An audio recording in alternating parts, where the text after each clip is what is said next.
Warning, this episode touches on a subject that could be potentially upsetting or even triggering to some. If you would prefer to sit this episode out, we totally understand. You can still keep up to date with the IoT podcast on LinkedIn or subscribe to our newsletter at www.theiotpodcast.com. Please make sure to take care of yourself, and we will see you again soon. Welcome to the IoT podcast show. I'm your host, Tom White. Today we are joined by Chris Slee. Chris is the founder and CTO at AWH, a Ohio-based software engineering firm celebrating its 26th year in business. Chris has been instrumental in a number of projects over his 30-year career and has built over 4,500 applications.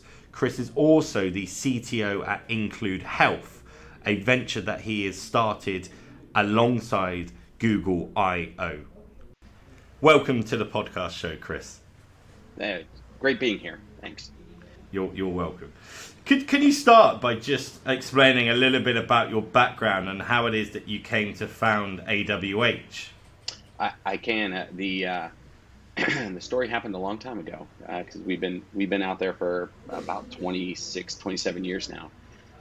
My background, I ended up as the global information architect for a chemical company called Borden Chemical. They don't exist anymore, but that was not my problem. But while I had that job, so my job was essentially to travel around the world to our manufacturing plants and make sure they're connected and do those kind of things. It was the early 90s, and my brother came back from the military and said, "Hey, I was looking for you on the internet," and I was like, "What's that?" And so then he was like, so he showed it. He was like, "Oh, okay." And this was the time when people really didn't have dial-up connections. The internet, didn't really exist. You had Delphi and some other systems out there, CompuServe. And so we decided to make an ISP. So, racks of modems and that kind of thing, and phone lines, and we started out in sort of rural Ohio because there were ISPs in large cities, but not out in the country. And we ended up hearing about Roadrunner and Time Warner and high-speed internet to your house, and decided to sell that business, but then kept our consulting business. And so that was the mid to late 90s. We ended up then doing a lot of e-commerce work for Microsoft. So at one point we had done, 9 of their 11 e-commerce sites we ran and built and that kind of thing. So we built a product and took it to market and did an exit in the early 2000s, and had just been doing consulting ever since then for clients, building digital and IoT projects for them and helping them take it to the market and do exits. So. Crikey, that's an extensive history. It's often funny when people start talking about the early days of the internet, and obviously Tim Berners-Lee being a British guy. I actually don't remember anything pre-dial-up, right? So, in fact, I think it was CompuServe, which was the first ISP that we had here in the UK. But I remember coming in on a 28-bit line, and I remember dialing into that before 56K became the norm. But it doesn't go back further. I had rooms of digiboards connected to modems with blinking lights, right. And people dialing into the internet. Yeah, it was a fun time way back then. So yeah. But it's almost come full circle, right? When we're talking about IoT, because the need to transmit, a lot of information really isn't there, right? You don't need that much, and it's interesting that you've merged back into the space with the business, and that's, it's fantastic, isn't it? What is it that brought you more into IoT then? Obviously, starting back in the early days of the internet. Well, every software developer who writes code wonders what it's like to build a piece of hardware, right? I mean, that's sort of like there's if you look at sort of the mountain of developers, from a bell curve perspective, the majority of them are in the middle, and they're writing some sort of web application, mobile application, those kind of things. I would say almost all that I talk to have some sort of enviousness for people who understand how to do firmware and make hardware things work, and how to make a solenoid fire, and the fact that a piece of code can control some real life thing They just never get the chance to experience that.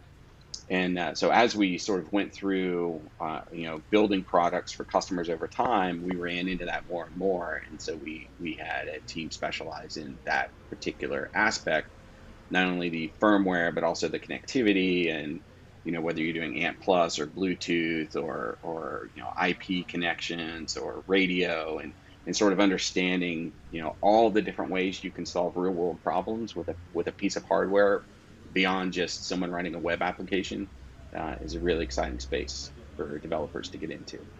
So yeah, I completely get it. Yeah, completely understand. Chris, so obviously we're entering into a world where devices and objects are becoming more and more connected. Clearly, and then this is what the whole show's about. Right. Companies are innovating new digital projects every day. What is the most innovative sort of use case you have developed and have seen companies develop for IoT? I'd be curious to understand that. Yeah, and I sort of take that question into what's my favorite, because that's sort of how I wrap my world, right? We had so we do a lot of commercialization. Obviously, if we're doing product development and engineering and go-to-market strategies, we do a lot of commercialization. And here in Columbus, we have Nationwide Children's Hospital, which is a large research hospital, and they do a lot of commercialization work. And one of the projects that we did for them, and it was actually on a Netflix documentary called Babies. Yeah, one of the projects we did from them was this concept of in an infant in neonatal intensive care needs to hear in interaction with its mother because it's had that this whole time, but a premature baby doesn't have that because the mother's not there all the time. So then we helped them build a system with Ohio State University that was essentially looked like a dinosaur egg. It's called in fact, the early name was a dino egg. And that actually went in an isolette. And when the baby would use a pacifier, we would have a transducer send a Bluetooth signal, and then that egg would be able to play the mother's voice at a decibel level, low, safety for an infant in that space. But that way, the baby still had that connectivity with its mother in that isolette. And it's projects like that have a real impact that that you go, okay, this is really helping someone that we really like to do. Yeah, I think that's fantastic, and it's often a thing that I say with guests on the show that my journey in tech has come from entertainment, doing a lot of work in the pay TV field, and advancements in that field from video compression, audio, etc. is fantastic, but ultimately it's just TV, it's just entertainment. And you can't change that. Whereas with IoT, when you start looking at sensors and you start looking at people that are, as you mentioned there, around healthcare, we've had people talking about wildfire early detection systems. There's a really feel-good feeling there, isn't there? That you're actually doing something that is genuinely wholesome. And what better feeling is there than that? When we look at projects that we want to take on as an organization, we really have two sort of ramps. One of them is this particular project has a sort of a definite impact on somebody's life, or a community of people's life, right? Or the other projects we'd like to do are very technically challenging type of never been done before, moonshot. How would you even do that? And when you can sort of combine those into projects where you're getting both sides of that equation, those are really the projects that the team gets jazzed up about. Yeah, absolutely. So what's your thoughts on AI then, Chris? So in terms of the most prominent changes that AI has brought forward in software products and applications? Yeah, so like for instance, that first example, right? There's no AI there. It's I'm getting a transducer signal. Okay, I'm going to go do some action. I'm going to record how long we're playing. Those kind of things. The other IoT projects that we've been in, the AI component is about what are you doing with that particular data set that you're getting. If I'm streaming data from an IoT device over a period of time, there's the easy sort of low hanging, well, you could do sort of maintenance predictability, and you can do, run times and those kind of things. It's like those are I think the bread and butter of sort of predictive AI inside the IoT space. But one of the things that we're looking at now is understanding sort of the AI and the machine learning, not only on predictive maintenance and those kind of things, but actually how can it come in and help somebody do work. So understand something. So we have a concept out there with a client that we're working on that is, if I have a mobile device and I can work with a clinician and it's just listening to our conversation, like this conversation you and I are having right now. We worked with Children's Hospital out of Cincinnati, Ohio, to build a model that then could take that, transcribe it through Watson, get the NLP back, and then start doing marker scorings for suicidation. So are the things you're saying starting to trip some of the NLP around, suicide, thought processes and those kind of things? And then we're able to expand that into baseline. So let's say at the beginning of a school year, we can bring students in, have conversations with them. That system could rank them, and then over a period of time, as we have more communication with them, we can understand the changes in their mental aspects, and then we were able to expand that into depression and some other types of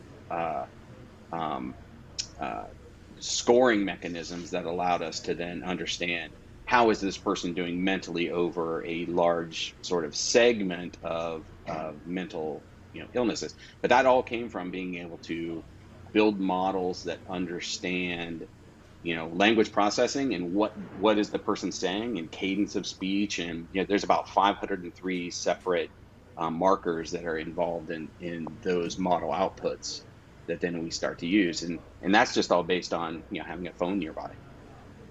Yeah, it's incredible, isn't it? I mean, we had someone on recently, Yang Yongboon from Edge Impulse, talking about machine learning in embedded, right, and how traditionally they haven't been coupled together. But when you talk about AI, NLP for suicide prevention, basically, right, and understanding how that can actually trigger early points. Yeah, I mean, it kind of takes my words away, right? Because it's such a massive cause and something that unfortunately troubles a lot of people, both in North America, here in the UK, but also quite young people as well, right? Yes. And there's a big problem with that, going into schools, etc. It's a wonderful thing to be able to try and help and use this for good. People talk about tech for good, but I think it's overused sometimes. But that really is a real poignant case, isn't it? Yeah, we are. We're trying. Like I said, the types of projects that we'd like to get involved in. Most of them are predicated on the fact that it's an actual human impact, and we really like those kind of projects. Yeah, and we like working and speaking to people that are doing that type of thing as well. You mentioned obviously Watson, right? Which is IBM's, isn't it? Yeah, is that right? That was IBM's. That was doing NLP. That was doing translation for us. Yeah. So just on that note of sort of quantum computing and things like that, I'm probably going a little bit off course here, but it's taking me on a bit of a tangent. What are your thoughts? What are your thoughts on that in terms of is this a limiting factor and a key challenge in AI and machine learning that we need to kind of overcome, the use of vast amount of processing power and yottabytes of information? Is this something that is trailing the vision of some of these projects that we see in machine learning, etc.? Yeah, I think when we have internal conversations about it, or I'm the host of a Columbus Machine Learners group where people come together and talk about different aspects of ML and its application. The sort of direction that's going is people have this thought that a machine learning model is all encompassing. It does all kinds of different things. And what we've found is the best way to deal with these is it's not one model. I'm actually building multiple models that pass data amongst themselves. So I get to componentize sort of the thinking. And if you think to nature, even if you think that like the human brain does not do one thing. It's compartmentalized, and each compartment is managing different parts of it, right? So our vision is managed in a different place than our frontal cortex, which is managed in a different place than the things that control our autonomic systems.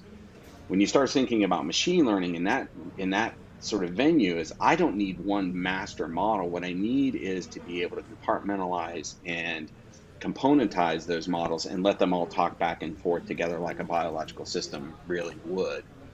Versus a massively trained model that can figure everything out on its own.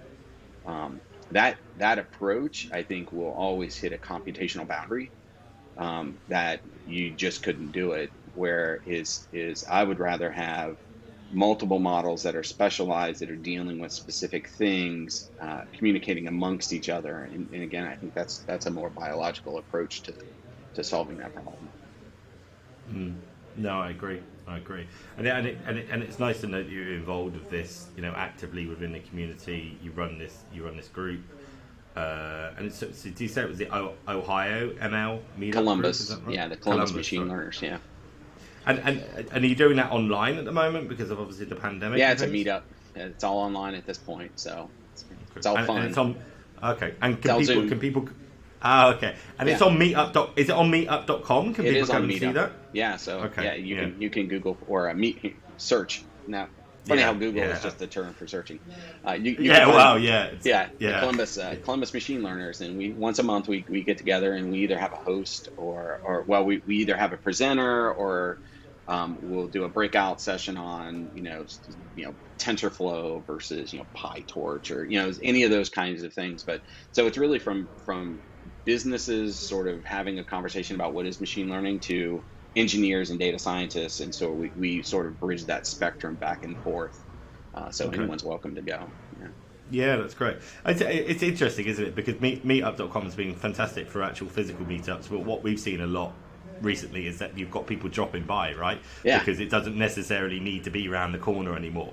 It'll be interesting when you see people back in a physical space, how many of these people would take the journey, and actually go over there. We had about 10 first-time people last night at that event. Oh, really? And they were not in Columbus. There were people from Pittsburgh, and there were some people from Texas, and it was just because now the internet is sort of an equalizer from if I want to learn about some topic, I can go to all kinds of different places that I'm not geographically bound to go learn about that topic.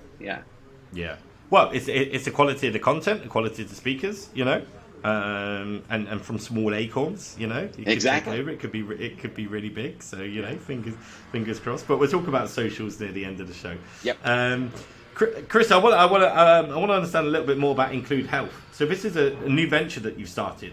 I'd love to learn a little bit more about that and how machine learning and algorithms are working with IncludeHealth. Could you talk about that? That is a great story. So IncludeHealth, I got involved with. I met the founder, Ryan Eder, about 6 years ago. He did his thesis coming out of design school, engineering in Cincinnati on a functional trainer, and by that I mean a 900-pound machine. Right? He watched a guy in a wheelchair go up to some regular weightlifting equipment with just this bag of accessories and trying to do sort of weightlifting, and turn that into his design thesis. And he kept that over a period of time, started winning awards for the design, and it was like I said, it's a 900-pound functional trainer that is neutrally balanced, so you don't have to have fingers or even arms to be able to work out using this functional trainer. It was wheelchair accessible, high accessibility. I got involved when we wanted to cloud enable that, so someone could schedule a workout, and then it would sort of tell you how to set the machine up for bench press, or how to set the machine up for flies, or how to set the machine up for whatever you're doing. And then the machine was smart enough to change solenoids and adjust the weight stack for you, and do all those kinds of things. So you didn't have to do really anything except walk up to the machine, RFID into the machine. It would find out who you were, come back with your current scheduled workout, and then work you through it. And then it would take that data, and then it would store it, and then we would give you sort of long-term results and trending of how you were doing. Awesome. That is, yeah. I'm just envisioning it now. I'm surprised no one's done that before, right? Smart gyms, Yeah. So what's interesting is that machine. So our target market was predominantly into healthcare and recovery, right? Physical therapy, occupational therapy. Then what happened was the organizations came in and said, hey, this is awesome. We love the platform. We love the fact that our clinicians could come in and schedule, therapy for, you, Tom. But we have other machines in our floor besides just this one, functional trainer. We've got leg press machines. We've got regular fly machines. We've got bikes. We've got skiers. We've got all kinds of other stuff going on. And sort of at the same time, we were dealing with the Air Force, who wanted to use this from a performance perspective to track capabilities of people in their performance fitness labs, right? Because we could do that too. So we ended up building a sensor platform that would tie, and we actually have sensors that we could put on any piece of physical exercise equipment, and either through LiDAR or gyroscope, or in accelerometers, right? So essentially I can stick it onto a leg press machine, and as you do leg presses, I can count your reps, I know your range of motion, I can tell, from a resistance perspective, how much, work you're doing, what's your velocity, all those kinds of sort of things. But now we can wire up any piece of equipment in a facility. We did that essentially by having an iPad nearby, so that became your screen, so you can watch the ROM gauge and rep counting, and it would tell you what you're supposed to do on this machine, and those kind of things. So now, then we have this functional trainer, we have this IoT platform that got wired up. All that data then was streaming back to our cloud platform, and then we ended up doing some commercialization with Children's Hospital out of Cincinnati on something called Animate, which is they had noticed a problem where girls who were athletes were getting ACLs higher rates than boys who were doing similar kinds of sports, and they wanted to know why. So research sort of kicked off. And it turns out girls land differently when they jump in the air than boys do. They land with their knees in, which creates more stress than boys who land with their sort of knees straight.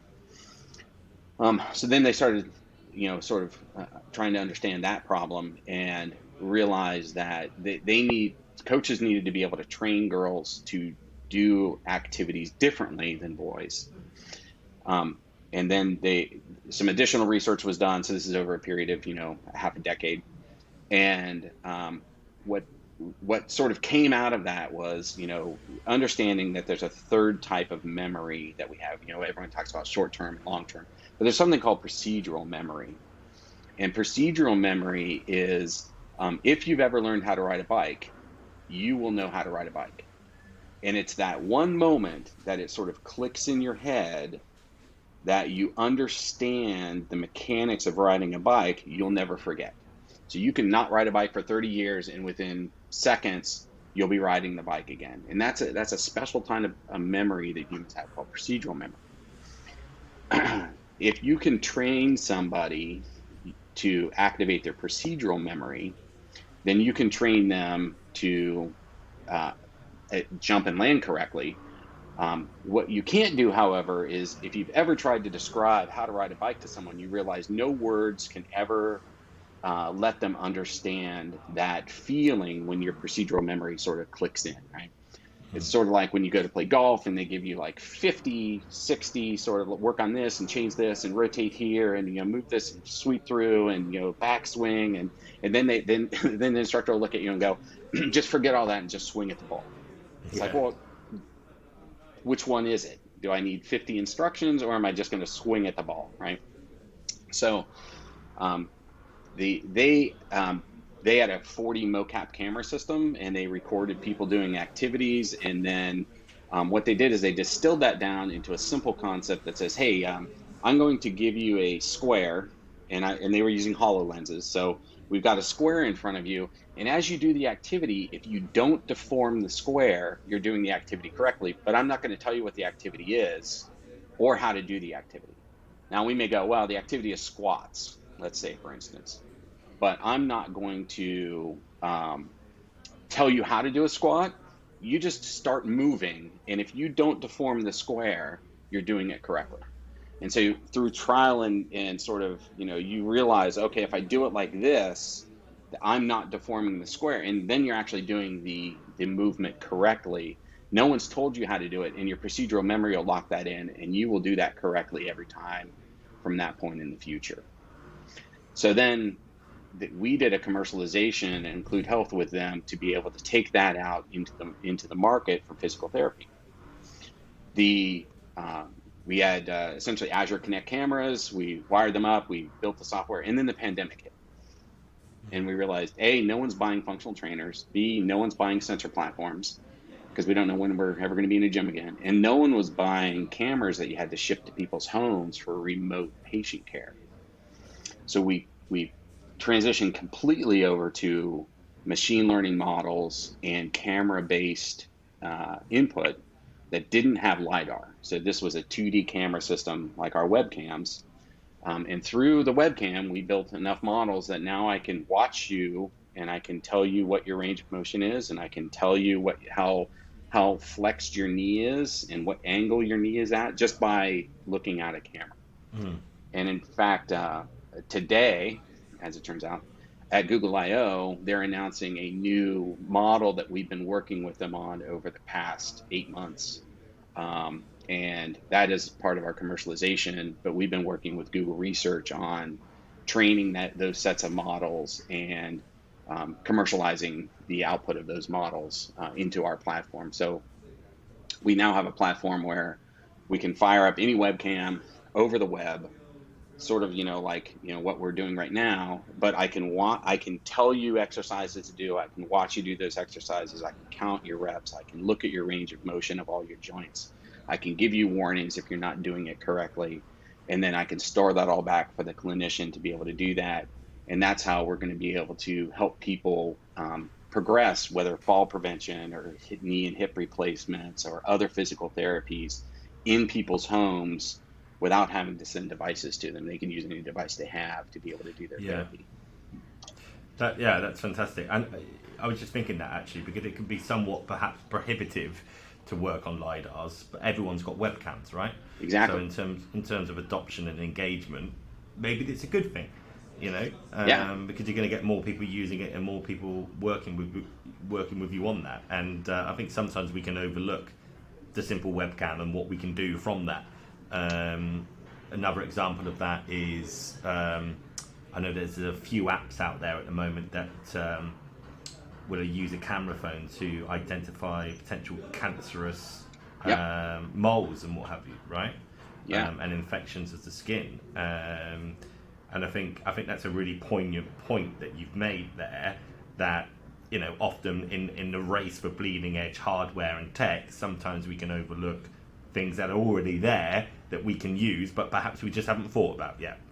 Yeah, and I think going back to part of our previous conversation around the advantage of machine learning and artificial intelligence, it's not necessarily to replace things; it's to enhance and augment, right? So if we can understand someone's body position in a camera, I can use that then. And then understand, is that person standing or sitting or laying down? I can use that then to understand, I can ask you to stand straight and then do a squat. And then, trigonometry can tell me what your, angle of your knees are, and, all those kind of things that a clinician would want to be able to see if you're recovering correctly and going through your phases of recovery.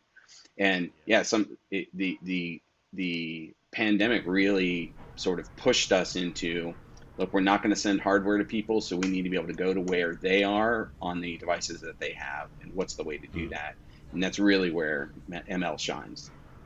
Yeah, absolutely. And I think that's been seen several times with other businesses from a logistics standpoint. Companies sending hardware two people laptops and what have you. Now there's a lot more VPNs, there's a lot more secure connections, because you don't necessarily need to do that. And I think there's an environmental impact on that sometimes as well, right? Naming no names, but we know some businesses recently that have been shipping out tens of laptops from the UK out to Greece, for certain interim projects. And you just think, would you really need to do that?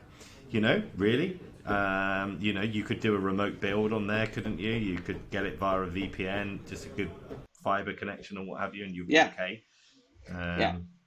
So, yeah, I know, I completely agree.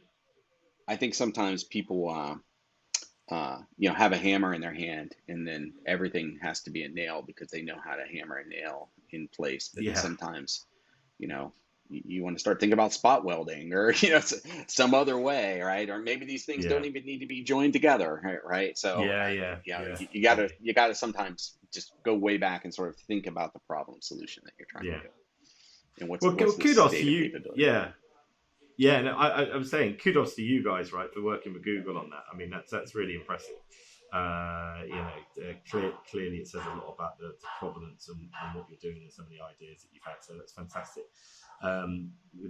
Would love to see what happens in the future within IncludeHealth. Yeah, Google I/O. It'll be announced a little bit later today. There'll be a little. Oh, really? Okay. Okay. Oh, amazing. So at the time of recording, it's the 18th of May for people listening to this. So check back through the comments and have a look, and you can see the release. So yeah, congratulations on that. Thanks.